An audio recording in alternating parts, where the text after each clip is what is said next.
Buenas, mi nombre es Anthony Guerrero y yo le estaré hablando acerca de algunas complicaciones de hipoglucemia, síndrome hiperglucémico hiperosmolar, diabetes mellitus tipo 1, 2, con exceso de peso, entre otras complicaciones. Entre las complicaciones de la hipoglucemia, la hipopotasemia grave y la aspiración de vómitos deben considerarse errores terapéuticos. El edema cerebral es una complicación grave y poco frecuente, de 0,8% a 1%, casi específica de niños y adolescentes, con una elevada mortalidad de un 20 a 40%, y es consecuencia de una acusada diferencia de osmolalidad entre el tejido cerebral y el plasma. La hipótesis más ampliamente aceptada es que durante la cetoacidosis diabética, el cerebro aumenta la osmolalidad gracias a la producción de solutos que lo protegen de la deshidratación. Una brusca deshidratación de la osmolalidad plasmática durante el tratamiento origina una entrada importante de agua en el tejido cerebral para restablecer el equilibrio osmótico. Cabe decir que la aparición de edema provoca una disminución rápida de la conciencia, edema de papila, hiperpirexia y aumento de la presión del líquido cefalorraquídeo. Estos trastornos aparecen generalmente varias horas después de una iniciada terapéutica, aunque pueden aparecer mucho antes. Cabe decir que la terapia con bicarbonato favorece al desarrollo de un edema cerebral, por lo que hay que ser muy prudente con su administración. Otra complicación pueden ser la alquilosis de rebote, que no se produce si siguen las normas recomendadas para la administración del bicarbonato. Se encuentran también otras complicaciones que ya son poco frecuentes, como el neumotórax y el neumomediastino espontáneos, donde hay una acumulación de aire como consecuencia de la rotura de alguna bulla esfintematosa facilitada por la hiperventilación. Se encuentra el síndrome hiperglucémico hiperosmolar, donde los pacientes diabéticos sufren en ocasiones una alteración metabólica grave no acidótica que reciben el nombre de síndrome hiperglucémico hiperosmolar, entre sus siglas SHH, y que no es excluyente con la cetoacidosis diabética, ya que una tercera parte de los casos comparten características de ambos.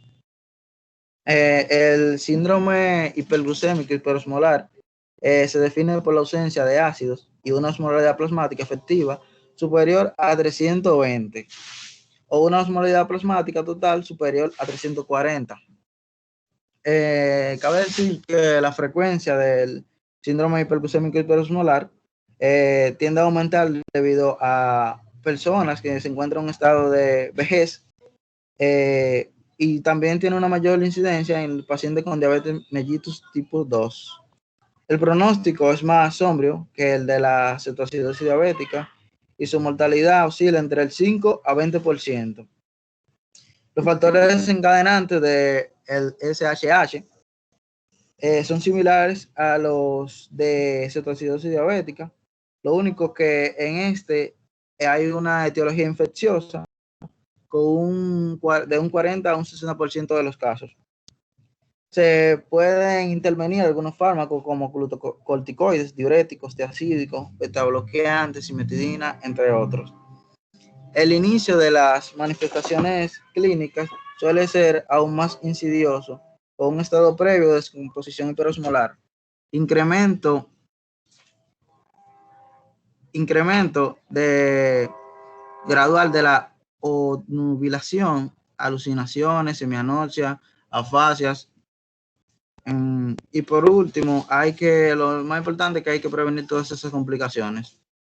La elevada mortalidad del SHH, al igual que ocurre con la cetoacidosis diabética, tiene una incidencia muy alta, ya que entre estos se pueden aparecer diversas manifestaciones, ya pueden ser una tromboembolía pulmonar, trombosis cerebral o mesentérica, infarto a miocardio, entre otras.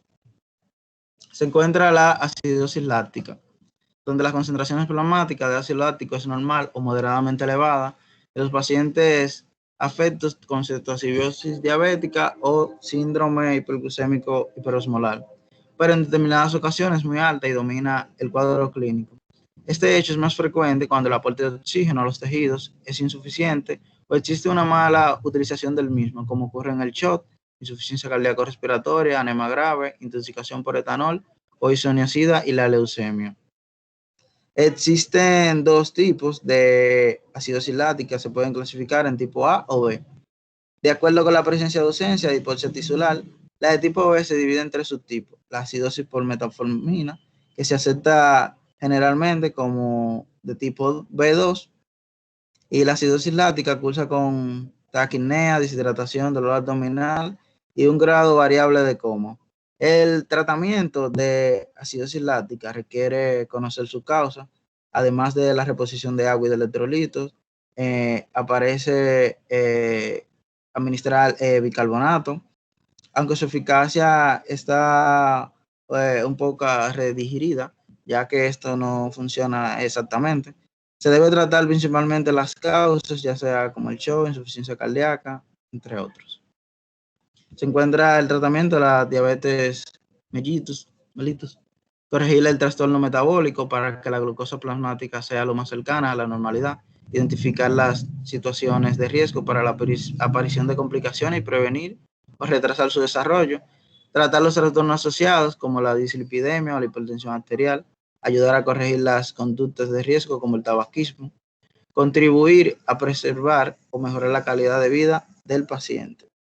Estos objetivos globales deben convertirse en específicos para cada caso individual, de modo que los instrumentos que se utilizarán son el tipo y dosis de insulina o antidiabéticos orales, el tipo de la alimentación, contenidos educativos, técnicas de autoanálisis. Han de escogerse en forma específica para cada individuo. Se encuentra la dieta. El concepto del pacto terapéutico en las enfermedades crónicas adquiere todo su sentido en la dieta de la diabetes.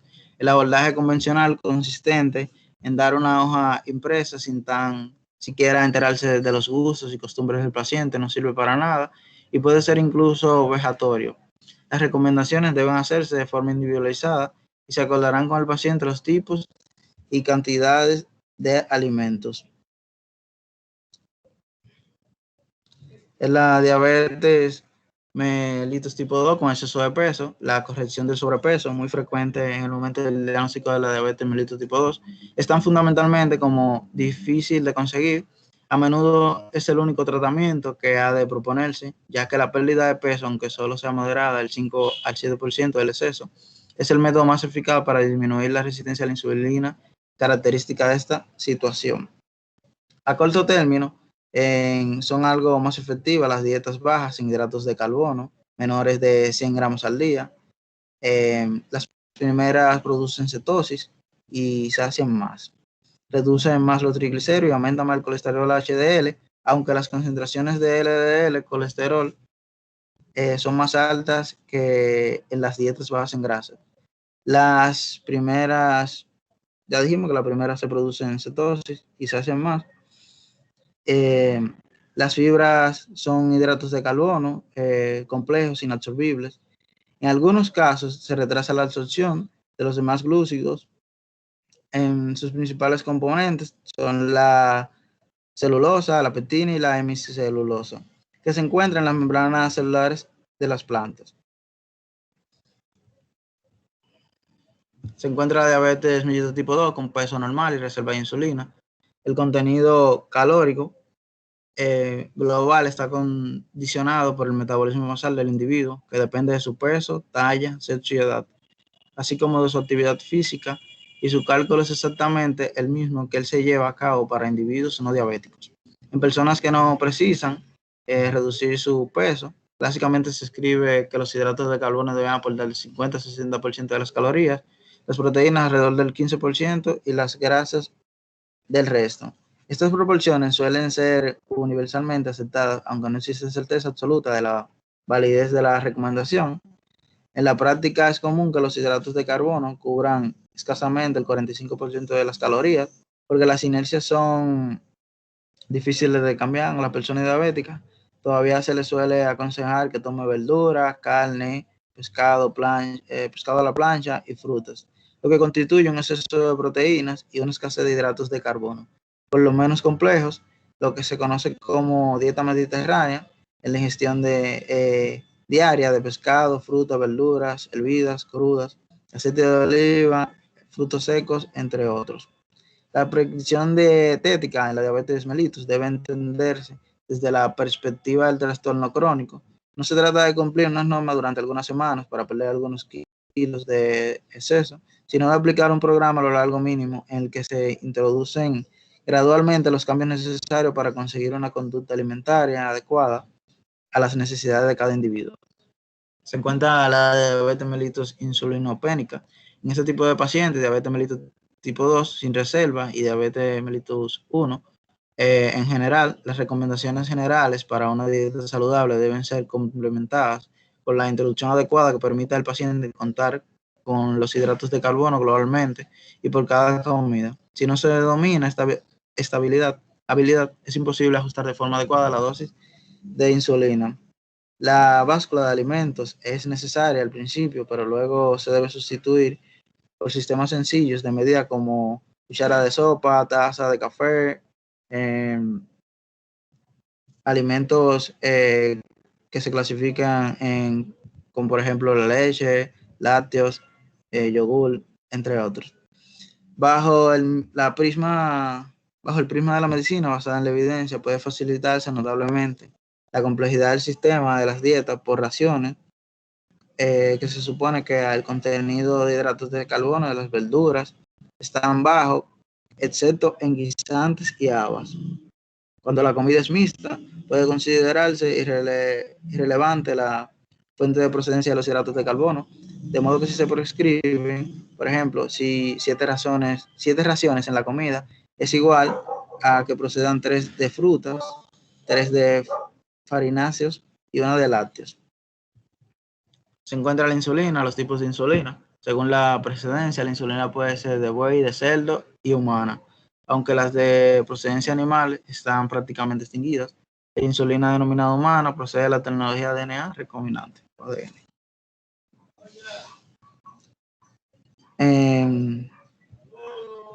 Se encuentra la rápida o la regular. Esa fue la primera insulina que se utilizó en terapéutica, que fue la regular, que se presentaba en forma de polvo y debía disolverse. Poco después se consiguió su recristalización, que es la forma en la que se usa. La denominación rápida lleva a confusión en los análogos de insulina de acción corta y el término regular se utiliza preferentemente en Estados Unidos. Se encuentran los análogos de acción rápida, que estas son las insulinas Lispro, Aspar y Glucina, que en relación con la regular, el inicio de acción es mucho más rápido, de modo que entre 60 y 90 minutos se alcanza la concentración máxima, que se mantiene alrededor de 1 hora o más y luego decae con una duración efectiva de unas 4 a 5 horas. Se encuentra la insulina NPH, que consiste en una suspensión neutra de cristales de insulina con protamina y zinc, y tiene un pico máximo entre las 3 y las 7 horas de su administración y una duración de acción clínicamente significativa de 12 a 15 horas. Continuaría mi compañero Joan, que le estaría dando más información. Mi nombre es Joan y ahora estaré hablando sobre algunos temas sobre también la glucemia. El autoanálisis de la glucemia, la determinación casi instantánea y frecuente de la concentración de la glucosa en sangre ha hecho posible ajustes terapéuticos impensables hace algunos años y es una buena medida responsable de la mejora del pronóstico de la diabetes mellitus tipo 1. El autoanálisis domiciliario de la glucemia en pacientes sin reserva pancreática requiere en general la práctica de 3 o más determinaciones diarias. En embarazadas suele proponerse de 7 a 10 para que sea realmente más eficaz. Aunque no siempre el objetivo del autoanálisis domiciliario de la glucemia es normoglucemia estricta, sino simplemente la prevención de hipoglucemias nocturnas o la identificación de síntomas dudosos. Ejercicio físico. La actividad física regular es un componente esencial en el tratamiento de las personas diabéticas, en particular en la diabetes mellitus tipo 2. Y aunque su recomendación por parte de los médicos es una práctica generalizada, suele ser imprecisa, que raramente se concreta el cómo, cuánto y cuándo, los cuales también dependen de la aptitud física y el estado cardiovascular del paciente. También recuérdese que muchos pacientes sedentarios con sobrepeso pueden controlar la hiperglucemia solo con dieta y actividad física regular, aunque esta se limita a andar en sentido muy útil y el uso podómetros para controlar los pasos caminados a lo largo del día, que deberían de ser de 7.000 a 10.000, según casos. Fármacos distintos de la insulina. Según su mecanismo de acción, se pueden clasificar en secretagogos de insulina, que estimulan principalmente la secreción endógena de la insulina, como las, como la sulfa y las glinidas, de acción corta y rápida. También fármacos sensibilizadores de la acción de la insulina, como las biguanidas y las glitazonas, que mejoran la utilización tisular de la insulina en los tejidos sensibles a la misma. También hay fármacos que modifican la absorción de los hidratos de carbono, como los inhibidores de la glucosidasas, que reducen la hidrólisis de algunos hidratos de carbono. Las sulfonilurias.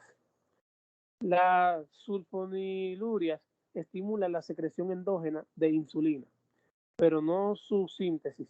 Aumentan la sensibilidad de las células B para secretar insulinas en respuesta de las concentraciones de la glucemia existente y mejoran la utilización tisular de la insulina. Para que las sulfonilurias puedan actuar, es necesario que esté conservada la secreción endógena de insulina. También se muestran más eficaces en pacientes en los que previamente se habían conseguido un buen control metabólico con tratamiento dietético, y también cuando el tiempo de evolución en las enfermedades es corto, inferior a 5 años. Inicialmente responden el tratamiento de un 70 a 80% en pacientes y se producen aproximadamente de un 7% a 10% en fallos secundarios anuales. Las biguanidas. La metformina fue extremadamente controvertida desde los años 70 hasta los mediados de los 90, sobre la base de un estudio mal diseñado como fue el de este. La definitiva bondad de la metformina ha venido refrendada por otros estudios. Uno de los más potentes es el United Kingdom Prospective Diabetes Study, que fue en 1998. También disminuye la gluconeogénesis y la glucogenólisis hepáticas, con lo cual decrece la producción de glucosa nocturna en ayunas y posiblemente disminuye la absorción intestinal de la glucosa, así como el apetito.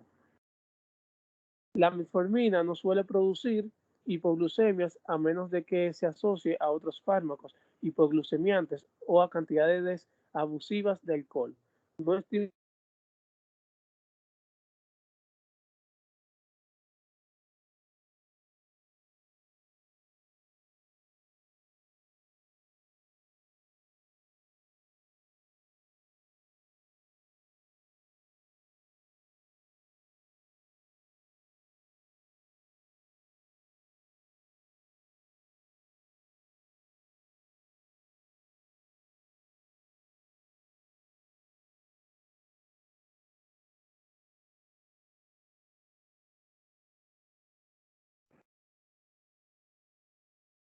Ok. Entonces, sobre su principal efecto es extrapancreático, lo que mejora de la insulina y favorece el consumo celular de la glucosa. Inhibidores de la aglucosidasa, acarbosa y miglitol son las más difundidas, aunque existen otras. Se trata de pseudotetrasacáridos de origen microbiano que inhiben de forma competitiva e irreversible la actividad de las aglucosidasas intestinales, enzimas responsables de la digestión de los hidratos de carbono complejos y de los disacáridos para convertirlos en monosacáridos absorbibles. Su acción farmacológica precisa la presencia de insulina y se considera fármacos sensibilizadores de la misma, ya que mejoran el control glucémico gracias al incremento de la sensibilidad tisular a esta hormona en tejido adiposo, muscular y hepático. El principio activo se absorbe solo en un 5% que se excreta por la orina. El resto se destruye por las bacterias del colon y se elimina a través de las heces. Su vida media es de unas 3 horas. El efecto principal de la disminución de la glucemia postprandial, de modo de que el paciente tributario podría ser el de un paciente de diabetes mellitus tipo 2, que con dieta como único tratamiento tiene una glucemia basal moderadamente elevada y franca hiperglucemia postprandial. Glinidas. La repaglinida tiene un mecanismo de acción secretagogo de acción rápida que actúa sobre la primera fase de la liberación de la insulina en respuesta al estímulo de la glucosa de los alimentos. La absorción es rápida y alcanza las máximas concentraciones hemáticas aproximadamente en 60 minutos. Tiene una vida media plasmática de 1 hora. Se metaboliza en el hígado, se elimina casi exclusivamente por vía biliar y sus metabolitos carecen de efectos hipoglicemiantes. Este perfil farmacocinético parece proporcionar a este nuevo principio activo una buena seguridad terapéutica, con un nuevo riesgo de hipoglucemia sensiblemente inferior a la de la sulfa, especialmente en pacientes de riesgo como ancianos, también deterioro de función renal. En monoterapia, la eficacia terapéutica de repaglinida se estimula en descensos del HbA1c, que oscila entre el 0,6% al 2%. También se puede utilizar en terapia combinada con metformina e insulina. Las glitazonas se llaman también tiazolidinodionas o agonistas PAR gamma. Están autorizadas actualmente dos, que son la rosiglitazona y pioglitazona, pero solo esta última está comercializada. Se trata de un principio activo eficaz por vía oral que se puede usarse en monoterapia, pero fundamentalmente en combinación con sulfa o también puede ser con glinidas y metformina. Su acción farmacológica precisa la presencia de insulina y se considera fármacos sensibilizadores de la misma.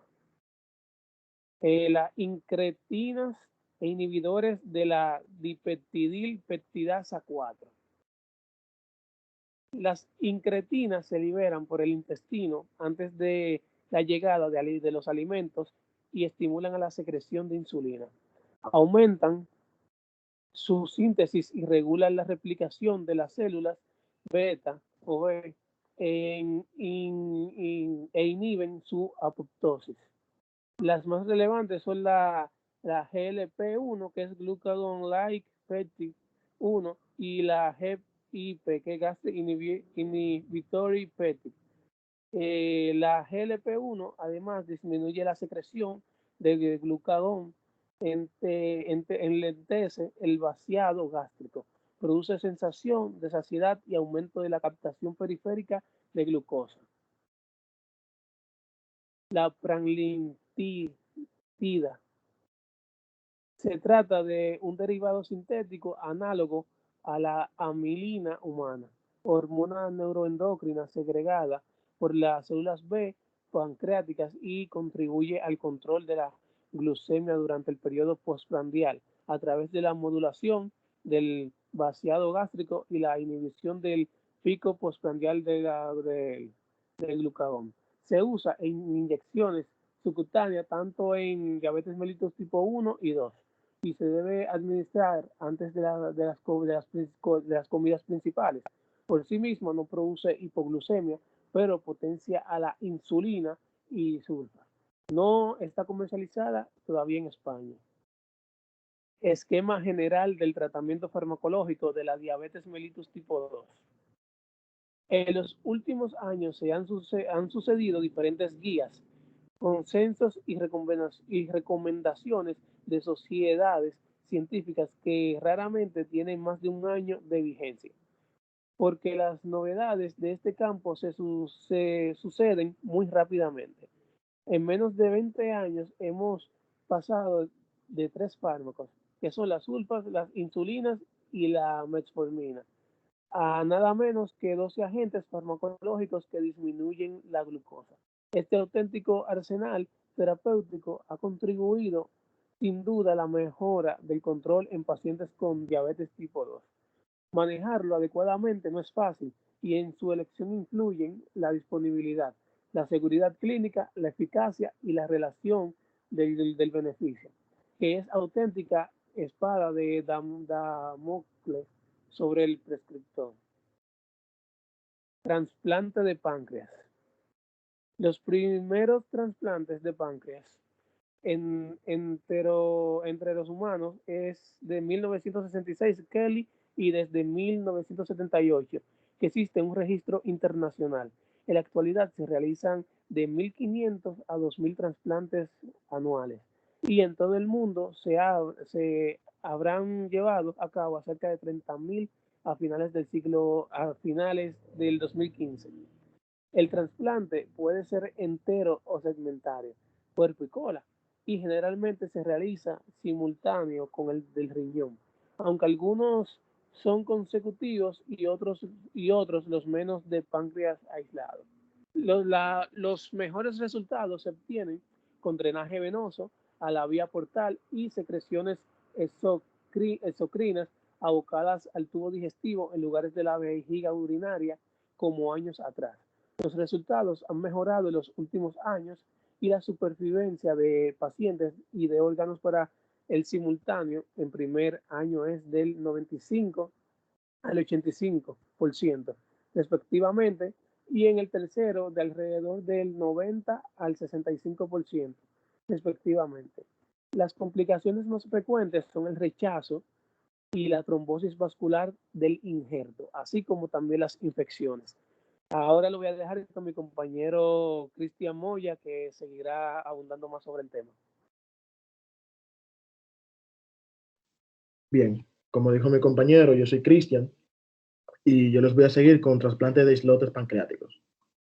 Esta consiste en la utilización de una potente pauta inmunodepresora no diabetógena, una técnica depurada que permite la obtención de una cantidad suficiente de islotes en muy pocas horas y una cuidadosa selección de pacientes. Con este protocolo se consiguió que un 80% de los pacientes se mantuvieran sin insulina al año del trasplante. A los 5 años, no obstante, aunque el 80% presentaban péptidos C detectables, solo el 10% se mantenían libres de las inyecciones de insulina. Los pacientes candidatos a este tratamiento, según Shapiro, son personas con diabetes tipo 1, de más de 5 años de evolución previamente tratados con terapia intensiva que sufren grande labilidad metabólica y tienen capacidad para reconocer hipoglucemias o padecen complicaciones rápidamente progresivas a pesar de los esfuerzos de optimización del control. A fecha de hoy, el trasplante de islotes debe seguir considerándose una terapia en fase experimental. Entonces, las células madres tenemos que, así denominadas, son pluripotenciales y por tanto con capacidad para diferenciarse en distintas líneas celulares, incluidas las células P. Pueden ser embrionarias, que derivan del blastocitos, o adultas, que se han identificado en muchos órganos, incluidos el páncreas humano. En ratones se ha conseguido curar totalmente la diabetes con células B procedentes de precursoras. Las células madres embrionarias de ratones y de humanos han sido capaces de generar células productoras de insulina, pero quedan otros muchos aspectos importantes para dilucidar, entre los más importantes el riesgo de tumores, antes de pensar en su aplicación en clínica humana. En su educación terapéutica, multitud de estudios han coincidido que el buen control se correlaciona con la inyección múltiple de insulina, el uso de bombas de infusión, la frecuencia de análisis domiciliarios de glucemia y la capacidad de ajustar la dosis a hidratos de carbono ingeridos. Todos estos factores son conductales, de modo que la capacidad del equipo de terapeutas para obtener buenos resultados en el control metabólico depende en gran medida de su habilidad para persuadir a los pacientes. En las complicaciones crónicas, el principal impacto de la hiperglucemia lo sufre el endotelio vascular. Cuando esto afecta capilares esenciales para la función del órgano, como en el caso de la retina o del glomérulo renal, se cataloga como un microgangliopatía. Los nervios también se afectan por la lesión de sus capilares y por tanto su afección se cataloga como microgangliopatía. Aunque tienen un componente glucotóxico que compromete directamente a la mielina y el axón, cuando el deterioro del endotelio vascular afecta a las arterias que irrigan órganos vitales como el corazón o el cerebro, se cataloga como una macroangiopatía para distinguirla de las microgangiopatías. Pero en esencia, es el mismo proceso aterosclerótico que puede ser causado por los factores de riesgo cardiovascular. El pie diabético se puede considerar como una consecuencia de estas complicaciones crónicas, en la medida en que resulta de la combinación de diferentes proporciones de neuropatía, enfermedad vascular periférica y traumatismo. En su fisiopatología del daño vascular, aunque existen diferentes mecanismos por los cuales la hiperglucemia puede lesionar el endotelio vascular de los capilares y las arterias, se ha venido elaborando una teoría unificadora que se basa en el aumento de la producción de radicales libres y la reducción de los mecanismos que inactivan estos radicales como consecuencia de la hiperglucemia.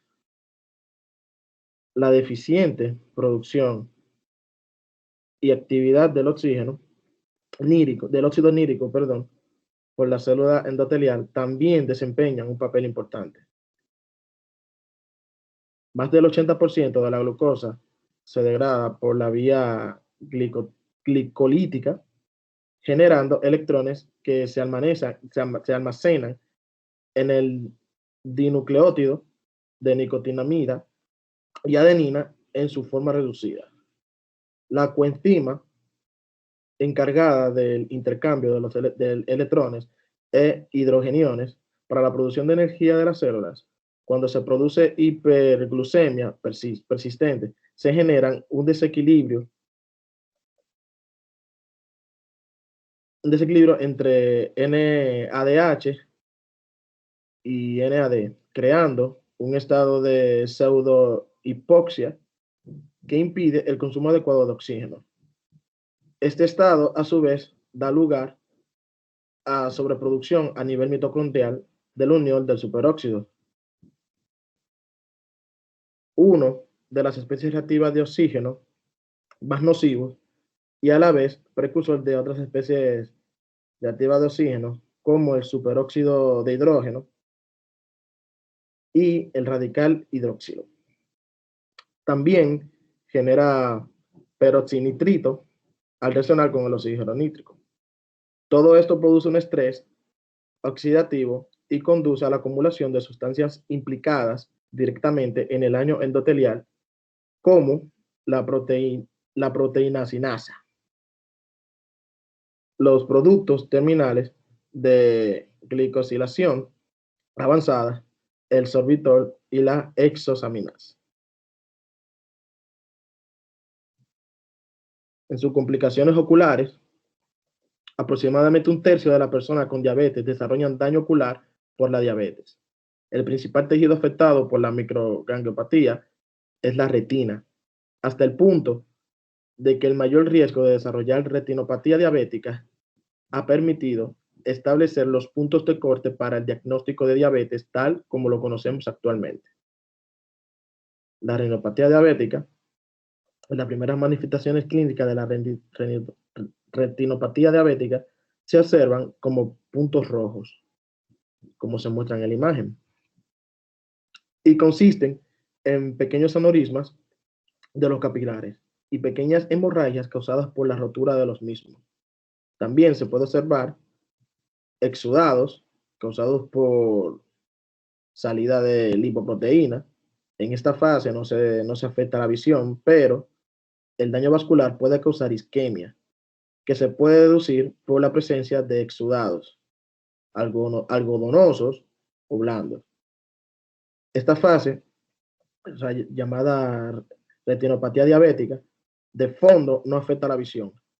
Y en las etapas incipientes puede ser reversible. La isquemia sostenida genera una respuesta proliferativa de los capilares mediante la producción de factores de crecimiento vascular endotelial.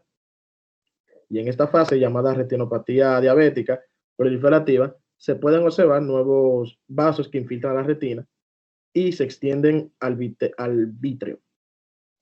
Por ser más frágiles, se rompen causando hemorragias vítreas, que si no se absorbe oportunamente, puede organizarse como un coágulo de fibrina que se adhiere a la retina y la tracciona, causando su desprendimiento.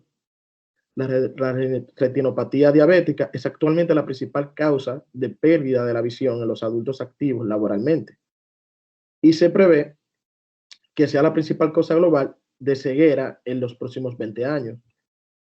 La isquemia a nivel de la mácula produce edema y eventualmente proliferación que también afectan gravemente la visión. Aproximadamente 1 de cada 5 pacientes con retinopatía diabética tiene edema macular.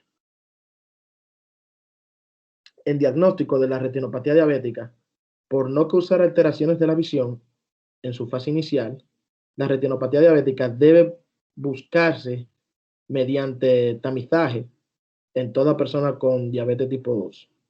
Desde el momento del diagnóstico y no toda persona con diabetes tipo 1 a partir de los 5 años de evolución.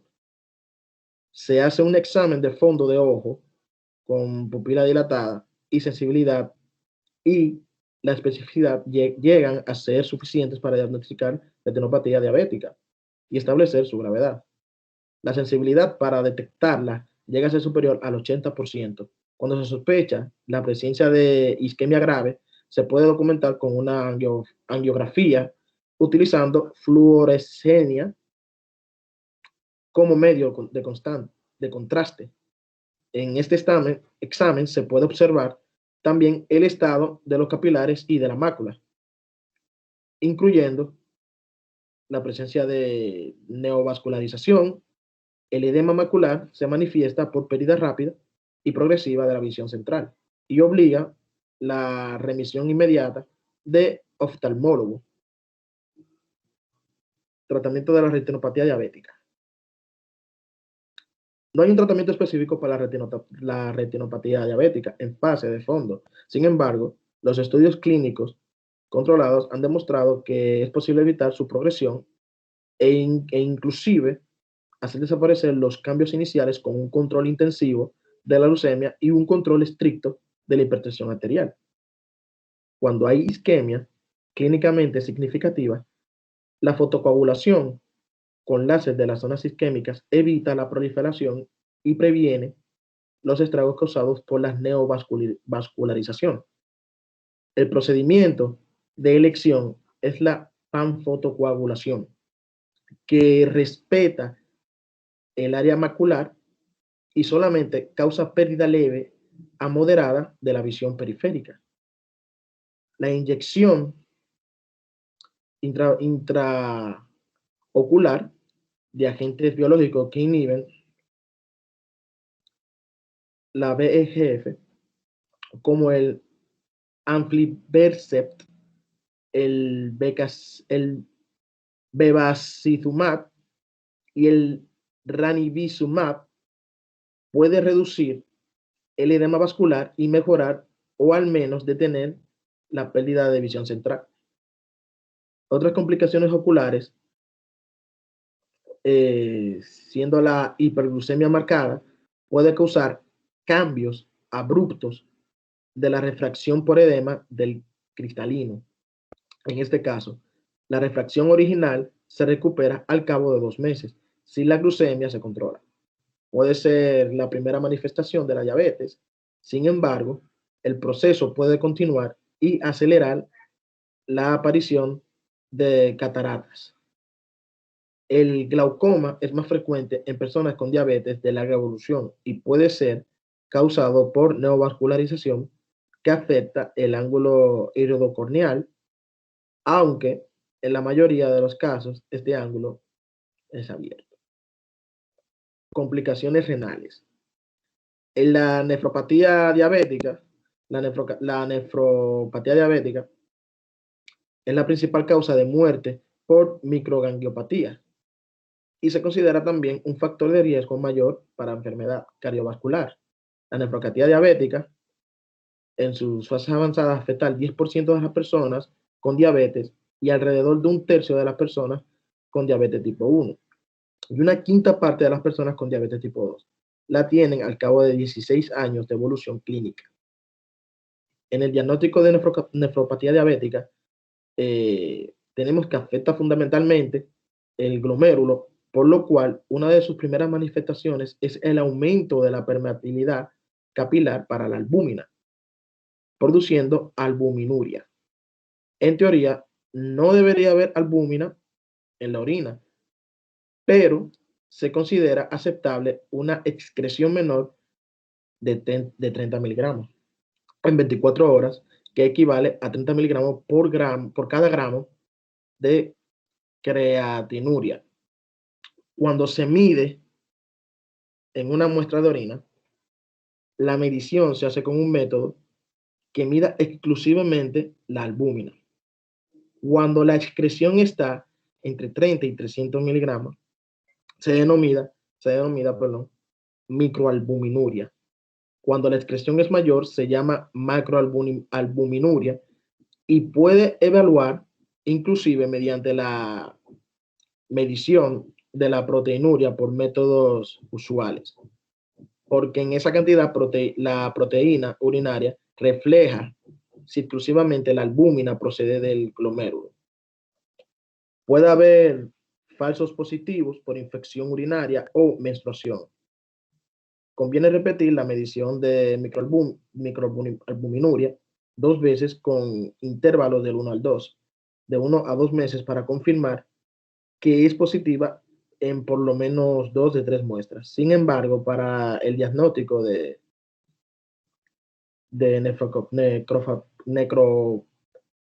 nefropatía diabética sea definitivo, debe haber macroalbuminuria o microalbuminuria persistente y progresiva en la medida en que se deteriora la filtración glomerular.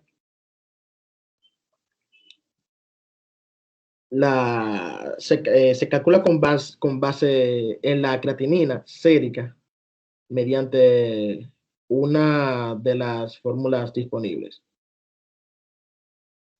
En su tratamiento de la nefropatía diabética, El control intensivo de la glucemia y el control estricto de la hipertensión arterial son igualmente importantes para prevenir la nefropatía diabética o detener su progresión. La mayoría de las guías de práctica clínica en personas con diabetes mellitus recomiendan actualmente una meta de presión arterial diastólica de 80 milímetros y de presión sistólica entre 130 y 140. En presencia de nefropatía diabética es preferible una meta de presión arterial de 130-80.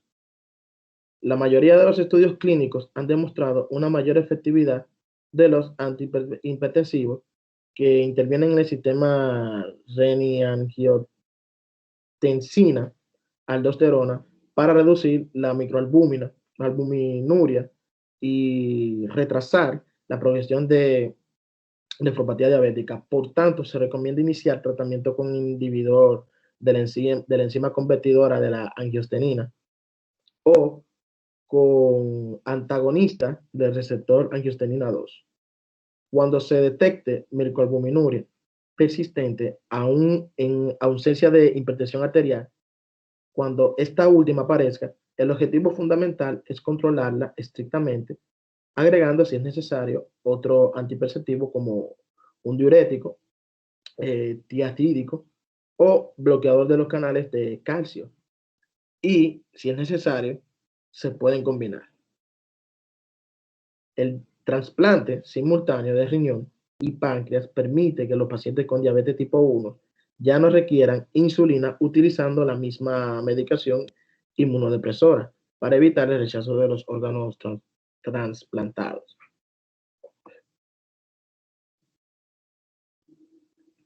En las complicaciones neurológicas, como en polineuropatía simétrica distal, también llamada simplemente neuropatía periférica, se manifiesta por adormecimiento, hormigueo o calor, dolor y debilidad. Estos síntomas comienzan en los pies y pueden ascender en bota. Los síntomas son simétricos, de predominio nocturno y más sensitivos que motores. Sin embargo, se han querido distinguir dos tipos de manifestaciones de la polineuropatía simétrica distal, con base en el predominio de fibras afectadas. En la afección de las fibras pequeñas, predominan los síntomas de color disestesia e hiperaglesia que progresan a adormecimiento e hipoestesia con cambios autonómicos en la piel como pérdida de sudoración y piel seca y conservación de reflejos y de fuerza motora. En el diagnóstico de polineuropatía simétrica distal, la pérdida de la sensibilidad vibratoria se puede evaluar cualitativamente mediante la colaboración o la colocación de un diapasón en el grueso artejo en los maleolos. Si el paciente no siente la vibración, la sensibilidad vibratoria está ausente. Si la pierde antes de que deje de vibrar, la sensibilidad vibratoria está disminuida. Y si la siente hasta el final, la sensibilidad vibratoria está conservada. La pérdida de la sensibilidad táctil se puede evaluar semicuantitativamente mediante la aplicación de monofilamentos de diferentes fuerzas de presión. En la cara plantar del pie, usualmente se aplican la falange distal de primer, tercer y quinto dedo en la cabeza del primer, tercer y quinto metatarsiano, en medio del pie a nivel de las bases del tercer, quinto metatarsiano y en el talón, pero no pueden utilizar menos puntos. El monofilamento de 10 de presión es el más utilizado porque tiene un valor predictivo alto para detectar neuropatías, pero percibirlos no descarta una polineuropatía simétrica distal menos grave. En el tratamiento de la polineuropatía simétrica distal, por el momento, la única intervención que ha demostrado cambiar el curso natural de la polineuropatía simétrica distal ha sido el control estricto de la glucemia. Algunos estudios sugieren que el control de la dislipemia también contribuye. Por tanto, los tratamientos específicos van dirigidos a controlar la parestesias y el dolor que puede ser tipo durante o picadas. Lo más efectivo son los antidepresivos tricíclicos como la amitriptilina, los anticonvulsivantes como la pregabalina, y la gabapentina, y los inhibidores de la recaptación de serotonina, norepinefrina, con la duloxetina.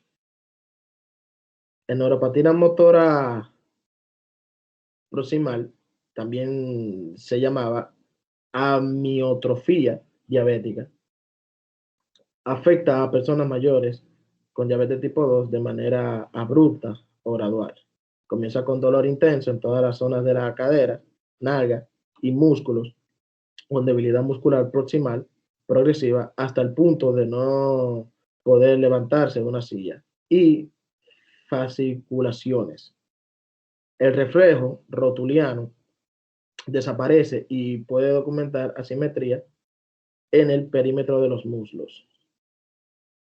No es exclusiva de la diabetes y conviene descartar otras patologías como polineuropatía, desmielinizantes crónicas de tipo inflamatorio, gamapatías crónicas o vasculitis inflamatoria, porque la gran mayoría responde a tratamiento específico con inmunoglobulinas, esteroides, azatioprinas, etc.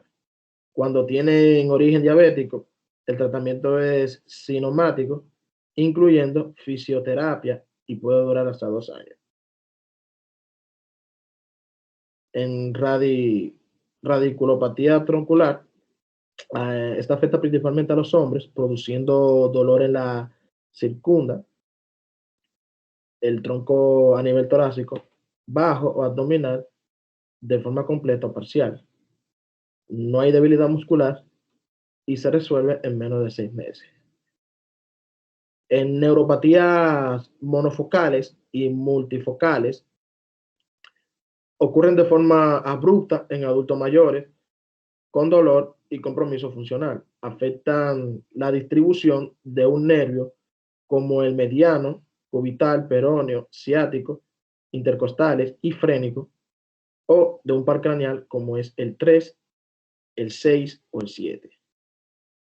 Se resuelven al cabo de 1 a 2 meses. Estas neuropatías deben distinguir de los síndromes por atrapamiento, que también son más frecuentes en personas con diabetes, como el síndrome de túnel, o síndrome de túnel del carpo, o síndrome del nervio cubital, y estos son progresivos y no se resuelven espontáneamente. En la neuropatía sensorial aguda, tenemos que afecta principalmente a hombres y es muy dolorosa, con pérdida de peso, caquexia, depresión y disfunción eréctil. Se asocia con más control de la diabetes, pero puede aparecer cuando esta se controla en forma rápida, especialmente con insulina. El tratamiento es sintomático, incluyendo antidepresivos, y no suele durar más de 1 año. Se debe distinguir de la amiloidosis, infección por el VIH, enfermedad de Fabry, alcoholismo e intoxicación por metales pesados como el arsénico. En neuropatía hiperglucemia rápidamente reversible, tenemos que puede ocurrir al momento del diagnóstico o cuando hay hiperglucemia grave. Produce síntomas sensitivos distales y se resuelve rápidamente cuando se controla la glucemia. En neuropatías autonómicas, el sistema nervioso autónomo también se compromete por la diabetes, ya que se mencionó el daño a nivel de sudoración como manifestación de lesión de fibras pequeñas. La neuropatía afecta el sistema nervioso autónomo, pero se manifiesta principalmente en los siguientes sistemas u órganos. Sistema cardiovascular, que es la principal manifestación del compromiso del sistema nervioso autónomo, parasimpático, y es la taquicardia en reposo, pero se puede detectar demostrando la pérdida de variabilidad de RR en un trazado en electrocardiograma largo durante maniobras como la inspiración forzada, el cambio de posición o la maniobra de Valsalva. El compromiso simpático se manifiesta principalmente por hipertensión ortostática, que se documenta por la caída de presión arterial sistólico con mayor de 20 y la presión arterial sistólica con mayor de 10. Al pasar rápidamente de la posición supina del pie, también se puede documentar por la caída de la también se puede documentar la ausencia de incremento de presión arterial diastólica apretando un hand grip al máximo durante 5 minutos. En el sistema digestivo, la principal manifestación es la gastroparesia, que prolonga la permanencia de alimentos en el estómago en ausencia de obstrucción, produciendo sensación de llenado postprandial, inclusive con náuseas y vómitos. En los pacientes insulinodependientes se puede producir hipoglucemia postprandial temprana por el efecto del bolo de insulina rápida cuando todavía no hay absorción suficiente. En el sistema urinario, la principal manifestación es a nivel de la vejiga. Se pierde el estímulo autonómico del músculo detrusor, lo que produce retención de orina que muchas veces pasa inadvertida, causando incontinencia por rebosamiento y residuo postmixinal por evacuación insuficiente. Este residuo puede favorecer infecciones recurrentes del tracto urinario, especialmente en mujeres. El diagnóstico preciso se puede hacer mediante pruebas de urodiminaria, pero una buena anamnesis y la medición del volumen de la primera micción en la mañana, que no debe pasar de los 500 milímetros, pueden ser suficientes para establecer el problema. Por último, en el sistema reproductivo, la manifestación más crítica de la neuropatía autonómica a este nivel es la disfunción eréctil en los hombres. Generalmente se presenta en personas con larga evolución de la enfermedad y cuando no hay un compromiso vascular importante, responde satisfactoriamente a los inhibidores de la fosfodiesterasa 5 como el sildenafilo. La neuropatía no afecta la libido y por tanto si está interfiriendo en la función eréctil se debe buscar y manejar factores psicológicos y hormonales. El compromiso de la neuropatía a nivel genital en las mujeres no está claro. Aquí concluyo con mi parte. Ahora les dejo a mi compañero.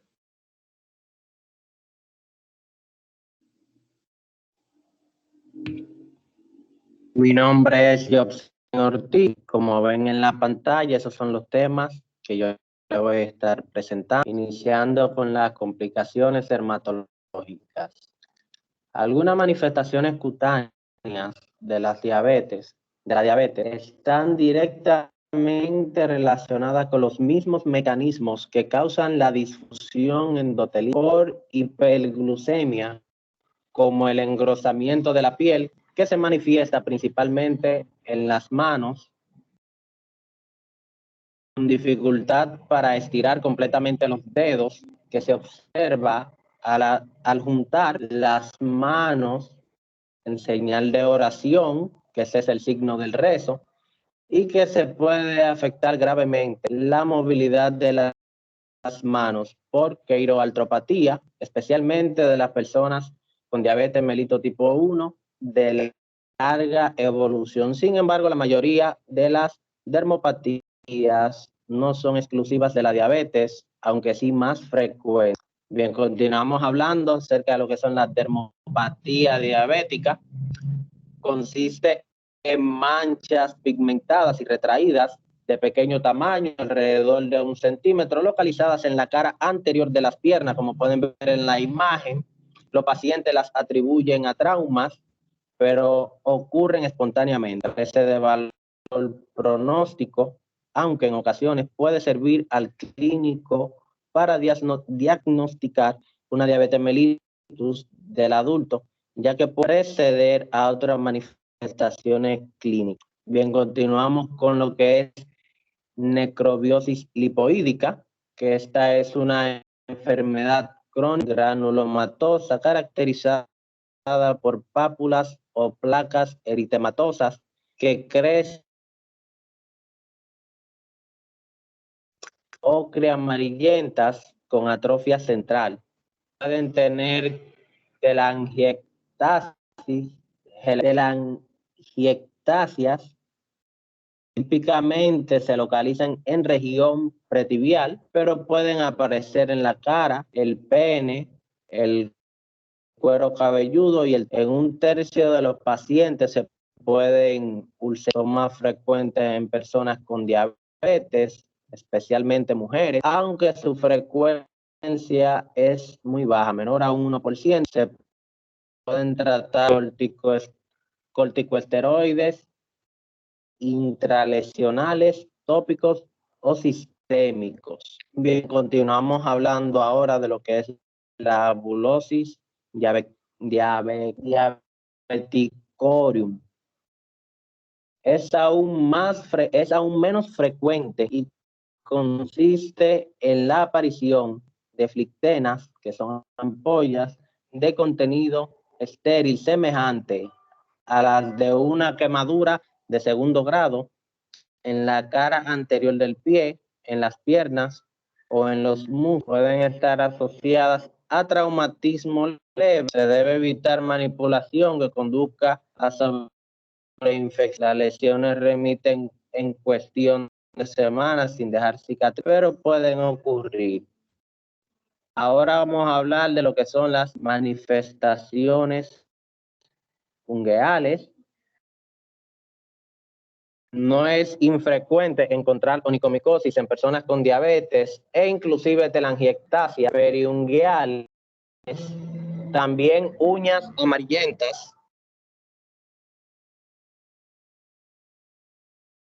Amarillentas, especialmente en personas con diabetes mellitus de mayor edad.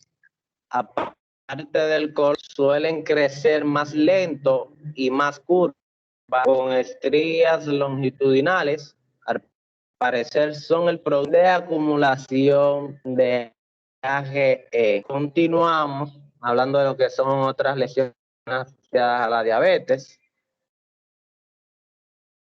Algunas lesiones dermatológicas se ven con más frecuencia en diabetes mellitus y tienen algunos factores etiológicos comunes como acantosis nigricans, granuloma anular, vitiligo, líquen plano y xantomas eruptivos. Continuamos, vamos a mencionar lo que es la enfermedad cardiovascular. Las personas con diabetes tienen una probabilidad de 2 a 4 veces más alta de padecer un IM, y 4 de cada 5 personas con diabetes mellitus tipo 2 fallecen por causa de CB. En un estudio de una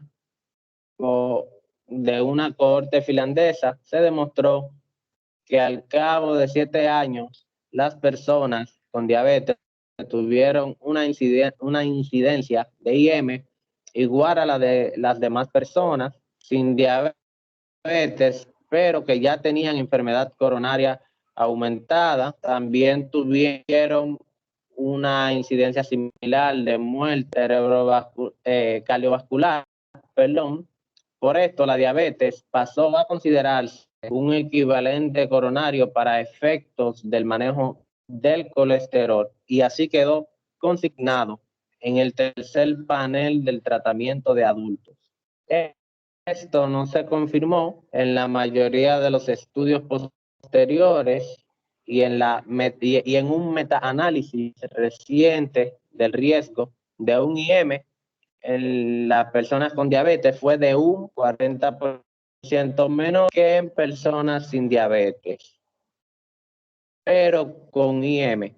Esto puede ser paradójico porque justamente al considerar la diabetes mellitus como equivalente coronario, se ha venido intensificando el control de los factores de riesgo cardiovasculares en las últimas décadas, lo cual ha reducido significativamente la morbimortalidad cardiovascular en personas con diabetes mellitus y por ende ya no es un equivalente coronario. Las personas con diabetes también tienen un mayor riesgo de sufrir un ataque cerebrovascular isquémico y de una enfermedad vascular periférica. La presencia de alguna de esas complicaciones vasculares aumenta considerablemente el riesgo de enfermedad coronaria y de muerte cardiovascular. Seguimos hablando de algunos factores de riesgo cardiovascular. Principalmente comenzaremos hablando de lo que es la hiperglucemia. Estudios epidemiológicos, hay una clara correlación entre el control de la glucemia y la incidencia de eventos coronarios, sugiriendo que cuanto más baja sea la HbA1c, mayor sería la reducción del riesgo. Esto se demostró en el UKPDS al reducir el promedio de la HbA1c de 7,9% a 7% mediante un tratamiento intensivo por 10 años y un seguimiento posterior posterior de otros 10 años en pacientes con diabetes mellitus tipo 2 recién diagnosticados.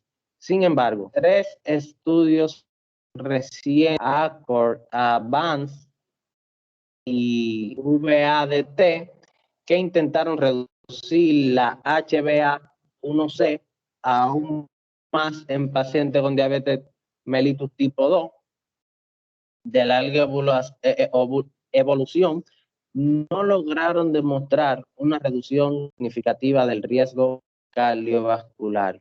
Y uno de ellos, precisamente el ACORD, tuvo que ser interrumpido prematuramente porque se presentó un exceso de muerte en el grupo tratado intensivamente, cuya causa hasta el momento no está clara. Se han hecho varios metaanálisis que incluyen todos estos estudios y algunos más, como el PROACTIVE con pioglitazona, el RECORD con rosiglitazona y el HOME con metformina, y todos han demostrado una reducción significativa de la incidencia de infarto al miocardio, con el control intensivo de la glucemia, pero no de la mortalidad.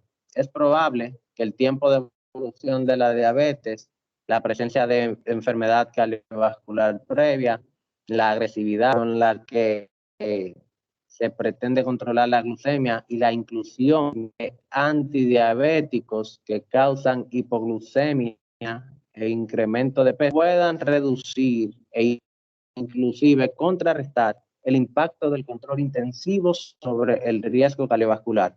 En todo caso, el control estricto de la glucemia debe ser uno de los componentes del manejo multifactorial de la diabetes mellitus 2 para reducir el riesgo cardiovascular. Como se demostró en el estudio STENO 2, también se ha demostrado su beneficio en pacientes con diabetes mellitus mellitus 1 al reducir la HbA1c del 9% al 7% en los primeros 6,5 años y seguirlos luego hasta completar un promedio de 17 años en el estudio DSCT, mientras el tratamiento no cause más daño que beneficio.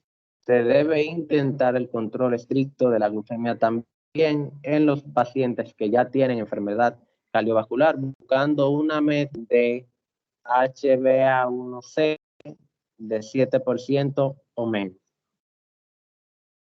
Continuamos hablando de lo que es la dislipemia. Los estudios que han incluido sujetos con diabetes, como el HPS, y los que han hecho exclusivamente y los que se han hecho exclusivamente en esta población, como el CARDS, han demostrado que el tratamiento con estatinas reduce significativamente el riesgo cardiovascular.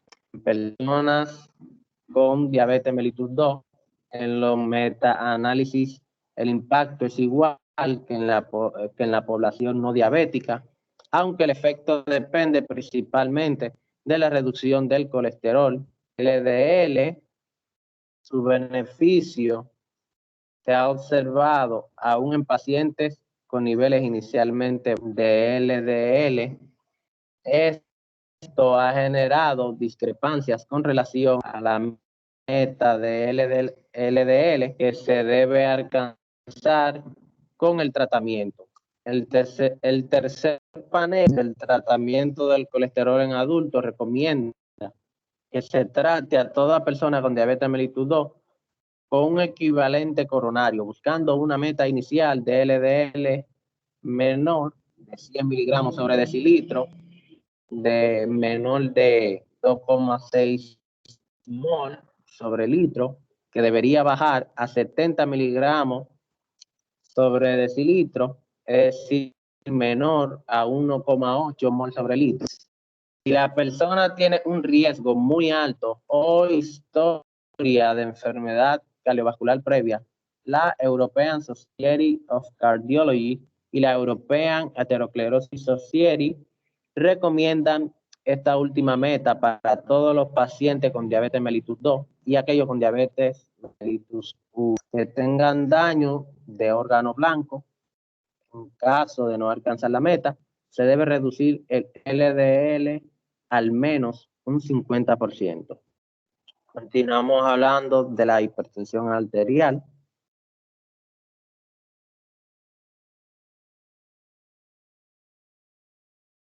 El control estricto de la presión arterial también contribuye significativamente a la reducción del riesgo cardiovascular, aunque el estudio UKPDS demostró que este beneficio se pierde si no se mantiene el control, sugiriendo que no persiste una memoria metabólica favorable. El estudio ACCORD demostró que el control aún más estricto de la presión arterial, dígase en una sistólica menor a 120, no reduce el riesgo coronario, aunque sí puede reducir aún más el riesgo de ataques cerebrovasculares, pero con un incremento visible de eventos adversos. Continuamos hablando de antiplaquetarios. El uso de ácido acetilsalicílico en dosis bajas es mandatorio en pacientes con diabetes y enfermedad cardiovascular, pero su beneficio no se ha demostrado aún en prevención primaria y debe considerar el balance riesgo-beneficio, teniendo en cuenta que los efectos adversos de los antiplaquetarios son una de las principales causas de consulta en las unidades de emergencia. Continuando, seguimos hablando de lo que es el tabaco. Ninguna persona con diabetes debería fumar y se deben utilizar todos los medios para facilitar el abandono del tabaquismo. Sabemos que el tabaco contiene nicotina, lo que aumenta la glucemia. Seguimos hablando del sobrepeso, ya para concluir.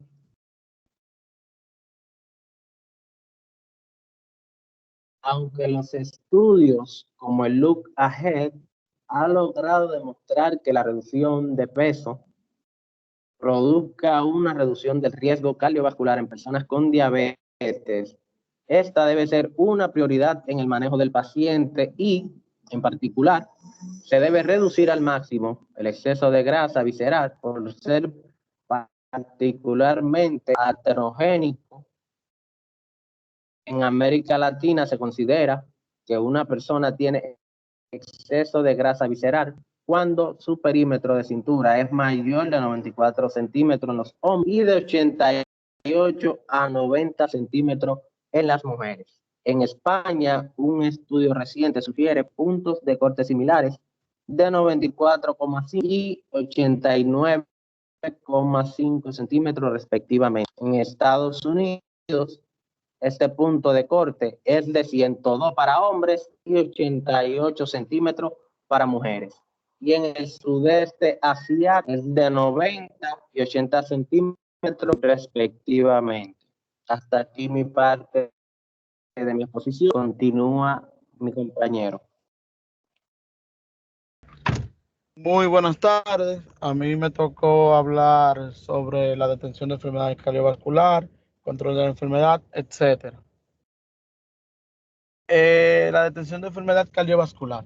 Los estudios han demostrado que la detención temprana de enfermedad coronaria en personas con diabetes sin síntomas no mejora el pronóstico cuando se compara con el manejo multifactorial mediante el control estricto de todos los factores de riesgos cardiovasculares.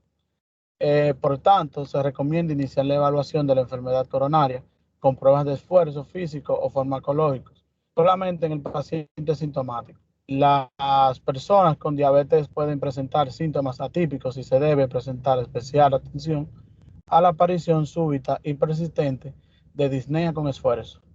El ultrasonido carotidio se viene utilizando para detectar tempranamente la enfermedad cerebrovascular, pero el hallazgo de placas en ausencia de síntomas solo refuerza el manejo multifactorial mediante el control estricto de todos los factores de riesgo de cardiovascular, que debe hacerse en todo caso. Control de la enfermedad cardiovascular. El control de la enfermedad cardiovascular no difiere del que está indicado en las personas sin diabetes y la efectividad de los diferentes tratamientos como la terapia trombótica y la revascularización es similar, especialmente con la utilización de los stents medicados. El manejo multifactorial mediante el control estricto de todos los factores del riesgo cardiovascular sigue siendo fundamental. El estudio de IgE demostró que el control intensivo de la glucemia en los primeros días posteriores a una IM reduce la mortalidad a medio plazo, pero no tuvo el poder suficiente para establecer si el resultado se debía al uso inicial de una infusión de insulina o al control estricto de la glucemia per se.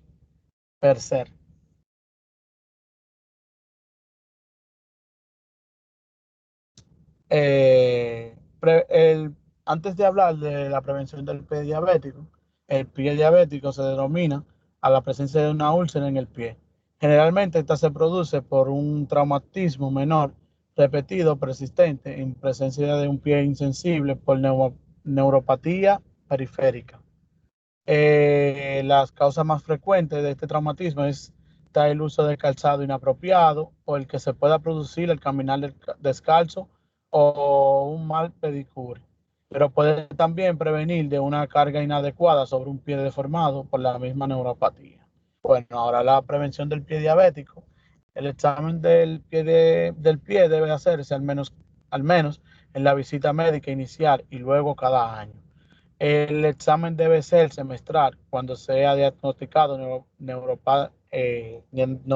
neuropatía periférica, y en ese caso el paciente debe saber que su sensibilidad está disminuida y ha de recibir educación sobre el cuidado del pie y sobre el autoexamen diario. Si hay deformidad, se debe remitir al médico podólogo y su equipo para su manejo. Incluye el diseño de plantilla para redistribuir el peso. A esto se le llama ortosis. Y se debe examinar trimestralmente. Lo mismo si hay enfermedad vascular periférica para detectar signos de isquemia grave que requiere intervención del cirujano vascular. Los pacientes que ya han tenido un úlcera y o una amputación están en el riesgo más alto y deben de ser controlados cada 1 o 3 meses, preferiblemente por el médico podólogo y su equipo.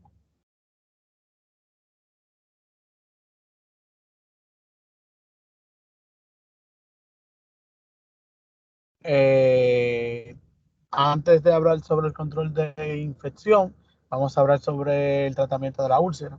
La úlcera neuropática generalmente se localiza en la región plantar o en áreas que cubren deformidades óseas.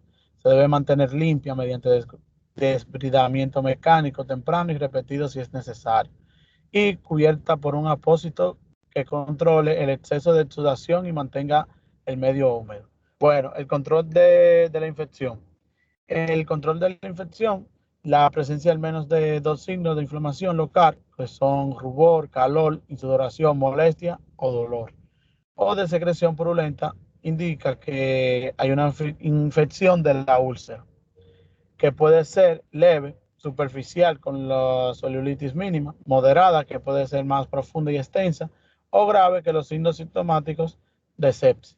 En lo posible se debe tomar una muestra de tejido para cultivo e iniciar antibióticos empíricos enseguida en las leves de antibióticos. Debe estar dirigido a Staphylococcus aureus y a Streptococcus. En las graves se debe iniciar terapia antibiótica para enteral de amplio espectro dirigida a gram positivos y gram negativos. Control de la úlcera crónica. La úlcera que no muestra señales de cicatrizar en 6 semanas, a pesar de estar bien manejada, puede requerir tratamiento especial, con cambio de antibiótico con base en el cultivo, con dispositivo de presión negativa, con oxígeno hiperbárico, exclusiva con reburrización, aunque la isquemia no sea crítica. El manejo óptimo del pie diabético se lleva a cabo una clínica de pie dirigida por médicos podólogos con un equipo que incluya podiatras y en la que participe un ortopedista especializado en pie y cirujano vascular periférico. La evidencia ha demostrado que el manejo del pie diabético en una clínica de pie reduce al menos un 50% la amputación del mismo.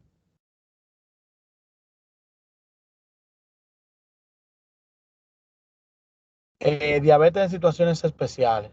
La diabetes y embarazo. La mujer con diabetes debe planificar su embarazo y tener un óptimo control pregestacional para garantizar un embarazo y parto sin complicaciones adicionales y un recién nacido y término saludable.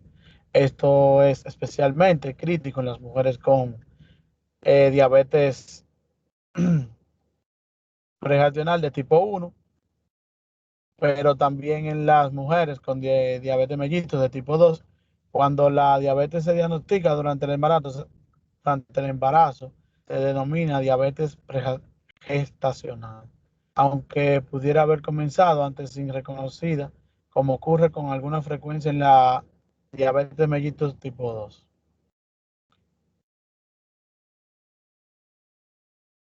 La diabetes pregestacional. La diabetes pregestacional aumenta el riesgo de complicaciones obstétricas y neonatales. En la madre se asocia con pérdidas, preeclampsia y parto pretermino. La rinopatía y la nefropatía pueden empeorar. En el recién nacido puede haber mayor frecuencia de malformaciones congénitas, macrosomía y distosia, mortalidad perinatal e hipoglucemia neonatal. Por tanto, es deseable que la mujer con diabetes tenga una HbA más baja posible antes de la gestación. Y mientras lo logra, debe continuar el método de planificación y venga utilizando. No hay una contraindicación para el uso de métodos anticonceptivos en mujeres con diabetes, incluyendo los dos tipos hormonales. Durante este periodo, la mujer obesa debe tratar de optimizar su peso. Debe ser menor a 27 kilogramos. Diabetes gestacional. Se debe buscar la diabetes gestacional al momento de la primera visita obstétrica en toda mujer que tenga factores de riesgo como obesidad, macrosomia, en embarazo previo, peso al nacer por debajo de 4 kilogramos, previa historia familiar de diabetes en pacientes con primer grado de consanguinidad o pertenecer es negativo. A un grupo étnico con alta prevalencia de diabetes. Si el resultado de la búsqueda es negativo, se debe buscar un nuevo entre semana 24 y 28 del embarazo. Al igual que toda mujer a quien no se haya hecho una prueba previa, aunque no tenga factores de riesgo. La prueba más utilizada para diagnosticar la diabetes gestacional es la prueba de tolerancia oral a la glucosa, PTOG, recomendada por la OMS y se considera positiva cuando la glucemia en ayunas es de 5,6 o más.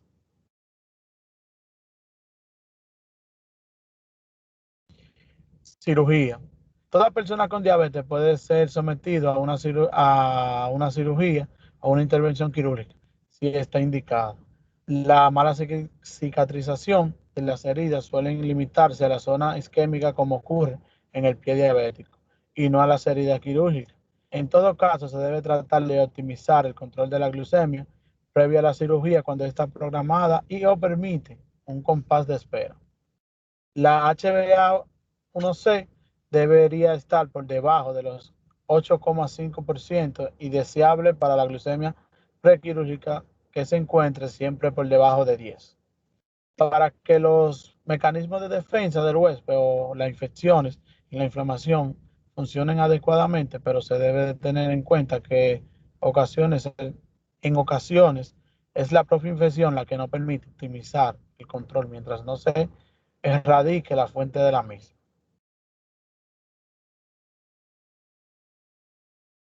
Odontología del mismo. Toda persona con diabetes puede ser sometida a una intervención odontológica. Si está indicada, al igual que una cirugía, se debe tratar de optimizar el control de la glucemia previo a una cirugía odontológica mayor o cuando está en programada y o permite el compás de espera. La HbA1c debería estar por debajo de 8,5%.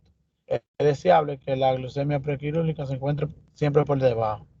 Aunque no hay una lesión odontológica propia de personas con diabetes, sí es más frecuente la enfermedad prenatal. En estudios de corte transversal se presenta mayor prevalencia, grave extensión y progresión de al menos una manifestación en la enfermedad. Los mecanismos dan un lugar a la microangiopatía en que entorpecen la reparación de la periodontitis inadecuada por bacterias. Por todo lo anterior, las personas con diabetes deben prestar especial atención a la higiene bucal y comprobar su estado prenatal anualmente. Hasta aquí fue nuestra presentación. Muchas gracias por su atención y pasen buenas tardes.